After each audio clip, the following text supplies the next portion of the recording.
il vient d'avoir une déclaration, une grande interview d'un dirigeant du Hamas, et qui a dit « Nous sommes prêts à reconnaître Israël ». Hier. Voilà. Donc, qu'est-ce qui va se passer maintenant? Parce que le problème, c'est que Netanyahou a son plan. Et il ne veut pas de ça. Donc, il y a quelque chose à soutenir politiquement. Et je crois que Tino a fait allusion tout à l'heure. Parce que moi, ce que je ne comprends pas, on est presque à 20 000 morts. Et les pays occidentaux traînent encore les pieds.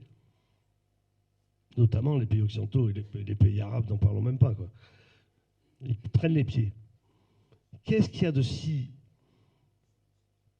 important pour qu'ils laissent tuer 18 000 personnes de cette manière-là, en prenant le risque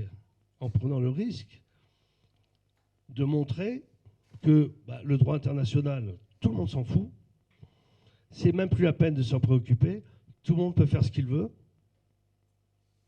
et surtout, je pense que le grand perdant de ce qui se passe, ça va être Israël. Aujourd'hui, plus personne ne peut accepter, enfin, si, quelques-uns évidemment, mais dans la grande majorité, les peuples du monde ne peuvent pas accepter. Aucune raison ne peut justifier 20 000 morts, autant d'enfants tués, autant de femmes tuées, et surtout, depuis 65 jours, Israël n'a rien montré.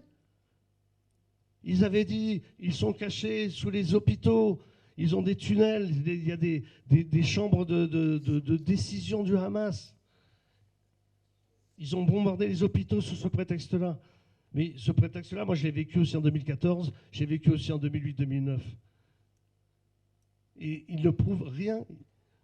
Vous avez vu même à quel point ils sont ridicules. Les premières images, on voit un soldat israélien qui monte un petit papier sur le mur, et il dit, voilà, c'est les tours de garde. C'est les tours de garde des soldats du Hamas pour garder les otages. C'était un calendrier. C'était un calendrier, quoi. Mais il a quand même eu des chaînes de télévision pour relayer ce genre de choses. Donc ça reste.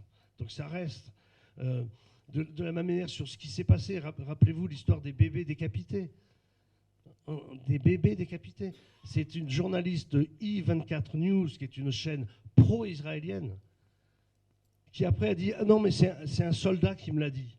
Le soldat en question, ce n'est pas un soldat comme ça.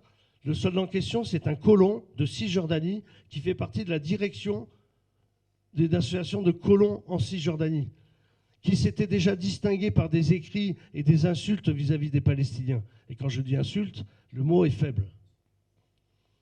Et donc on relaie comme ça. Et donc on parle de ça. Maintenant, on en est au viol. Peut-être qu'il y a eu des viols. Moi, ce que je sais, c'est qu'il faut qu'il y ait des véritables enquêtes indépendantes.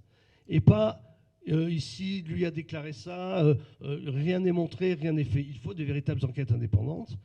Parce que crimes de guerre, crimes contre l'humanité, il y en a très certainement, y compris de la part du Hamas.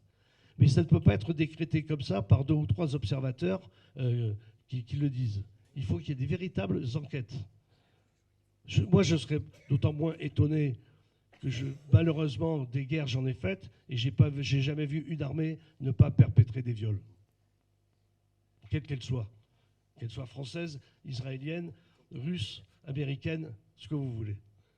C'est dramatique, mais c'est comme ça. Mais je pense que l'important, ce n'est pas de relayer des on-dit ou des déclarations comme ci, comme ça. C'est qu'il y ait des véritables enquêtes indépendantes qui le montrent et qui le prouvent, et que ceux qui ont perpétré ces actions soient traînés en justice, quels qu'ils soient, que ce soit le Hamas, que ce soit les Israéliens, que ce soit n'importe qui. Ça n'est qu'à ce prix-là qu'on arrivera, je crois, à avancer.